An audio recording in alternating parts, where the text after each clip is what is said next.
Hey guys, it's Kevin from SERIALNINE here. You may recognize me from the pink Altezza.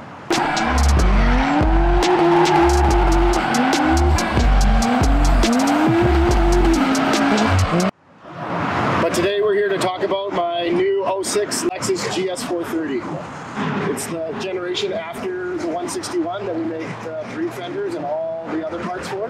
I got this car about a month ago from Japan. It had 79,000 kilometers, right-hand drive obviously. So many features that I'm not used to that the car's like a spaceship. The car came over from Japan, basically stock. It had low ring springs and that's it. I've now done stance coilovers, 35mm short knuckles, and Gerard and I have trimmed and rolled all the fenders. So I can show you how we did all that right now. Take a look at it. So this here is my UZS 191 Lexus GS 0607, sometimes also called GRS. So I have dug into this car a little bit, and I didn't film it, unfortunately, but let's dive into it right now. So the first thing I did was remove this fender liner. It's a felt fender liner. There's a bunch of, there were 10mm studs here holding it in. There's 10mm studs here, trimmed it a bit. So, you know, 10mm studs everywhere and some plastic clips. Basically, once you get those all gone, it's super dirty. Oh my gosh. Yeah, that all comes out. And I gotta clean the lens.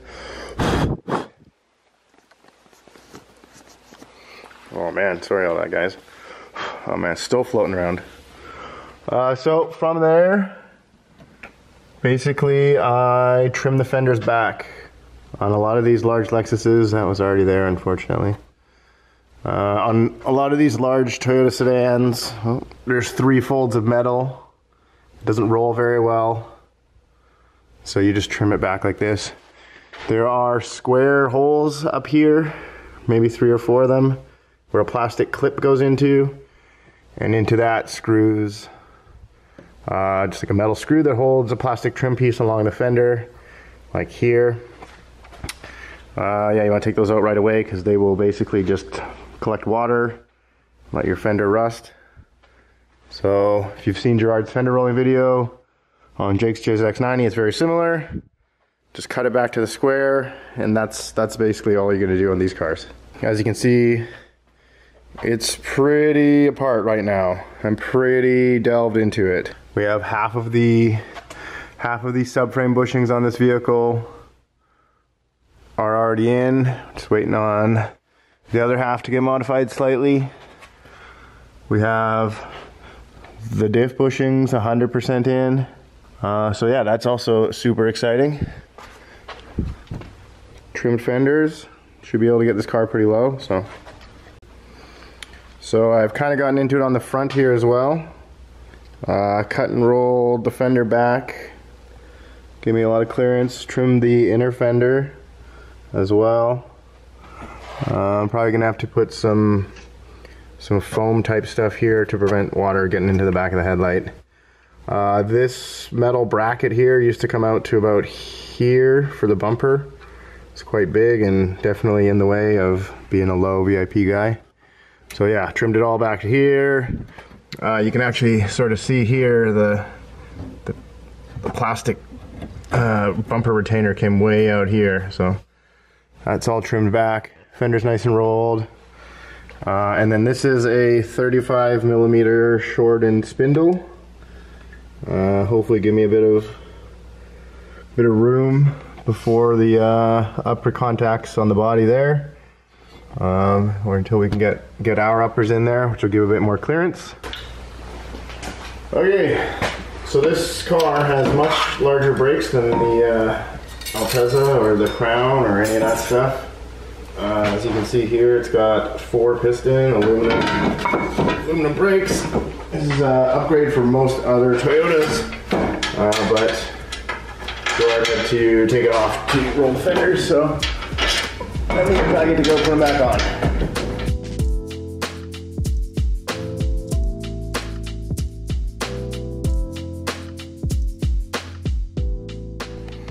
So over here you can see some of the development we've done. This is the prototype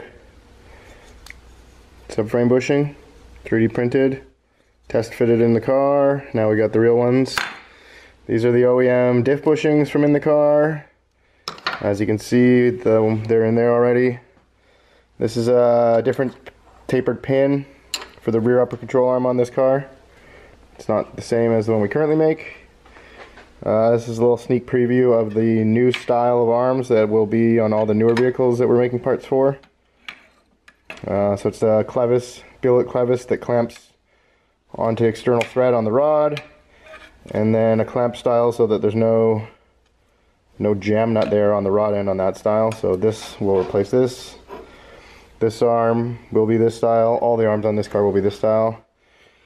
This is an old steel style front upper that we developed some years ago but never really continued on with. This is the new billet style. Yeah, just checking clearances, seeing where it contacts. That's what's going on here. And then this is the rear lower. It only has one hole, unlike our 16, just due to axle clearance. There's a bunch of different things with these newer generation Lexuses and Toyotas using an aluminum rear hub. A bunch of the dimensions are just ever so slightly different, but yeah. So basically today's job will be putting in the traction arm, tow arm, rear upper arm 1 and 2, and the rear lower, putting the axle back so that I can put the hub back, and we can get this car to be a normal running, driving, moving car again. Because, yeah, I want to get it off the hoist. I want to drive it. Let's get at her.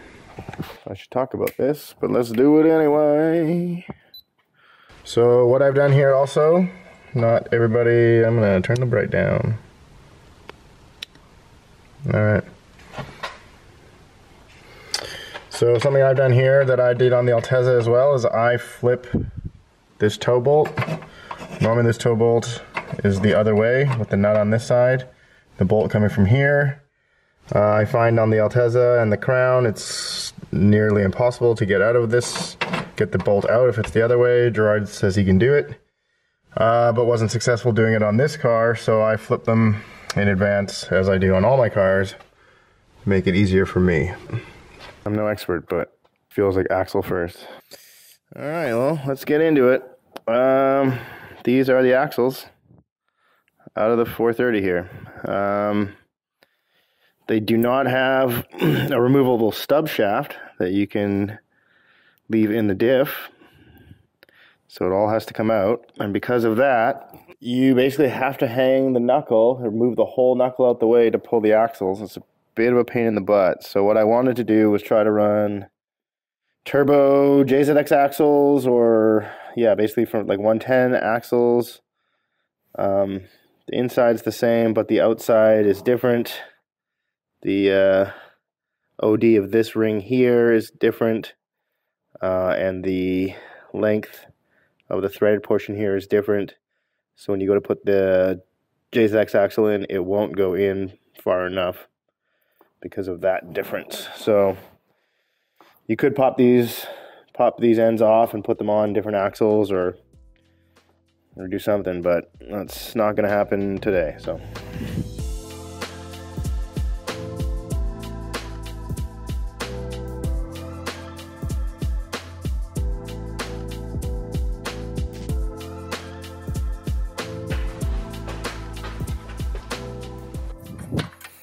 this is a rear upper, tapered pin, kind of like a tow arm. This combined with this other rear upper go in place of the old L-style arm that you would normally see on an IS GS car.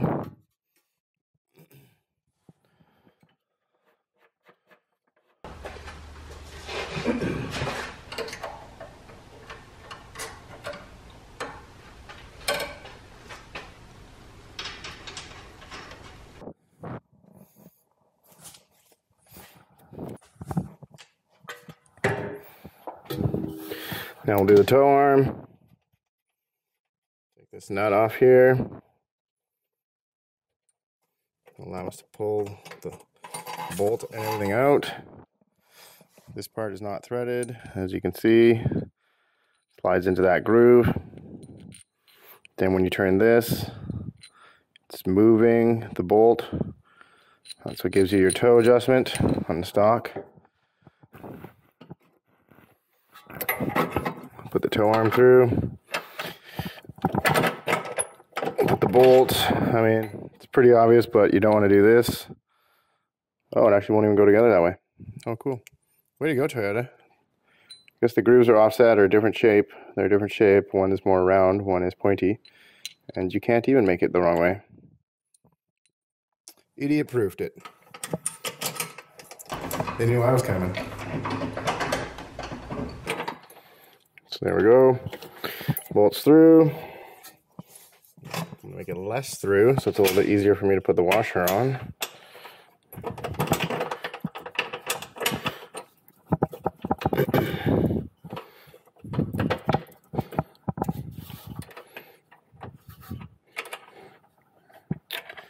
Wonder how much of this you can actually see with this camera. Thread it on. Let's get our toe going. Hello, other camera.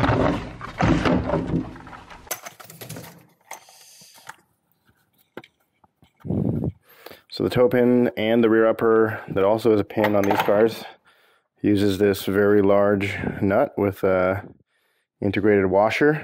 I assume that's because of the aluminum knuckle that it goes again. If you want a nice large surface.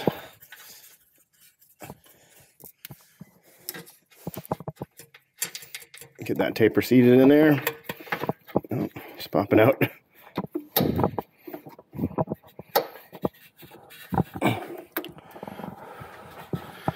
All right. 2 of 5. The other rear upper. Traction arm, rear lower. Let's get at her.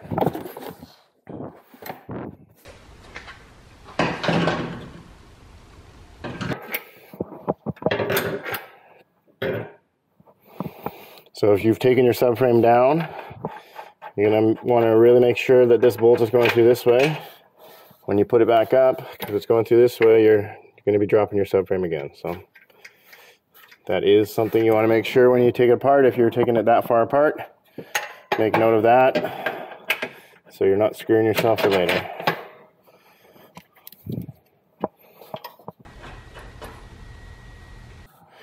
The nice thing about this next generation is, if you can see in there, that's the ABS sensor. It disconnects right at the source. Before, you'd have to follow this back and there'd be a disconnection right inside at the car. This makes it way easier. Thank you, Toyota.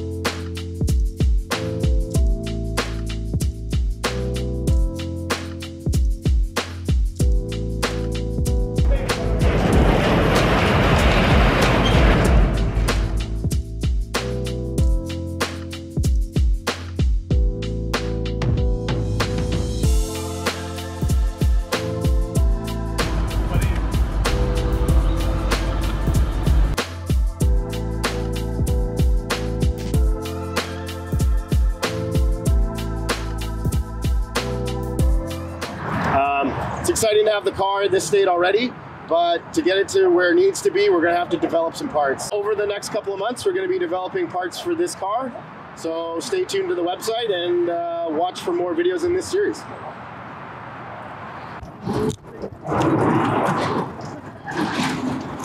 Is it all-wheel drive? This one is rear-wheel drive. So you need to stick the back end out. Yes. Like the good old days, like a car was meant to do. Let's get oversteer, not understeer. Exactly. Have a great afternoon.